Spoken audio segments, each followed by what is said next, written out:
Сәлем құрметті оқырман, әңгіме ұнаса өз пікіріңізді қалдырып лайк басып каналға тіркеле кетіңіз. Ал мен бастайын. Бірінші сыныпта оқитын бала әлем картасын қызықтап қарап отырды.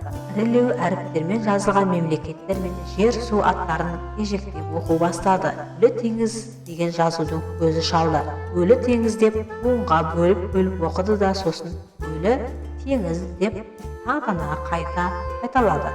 Сосын дереу қасында отырған әкесіне қарап, әке, өлі теңіз қалай өлген? Оны кім өлтірген деп сұрақ қойды. Әкесі баласының сөзіне мейірлене жымиды. Сосын өлі теңіз жердің ең төменгі жерінде орналасқан. Барлық қар, жаңбыр сулары, өзендер оған келіп құйылады. Одан ешқандай өзен ағып шыға алмайды. Суын ешкімге бермейді.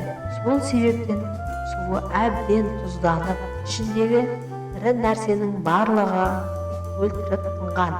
Онда барлық балық та, балдырым да өмір сүре алмайды. Суын адам да іше алмайды.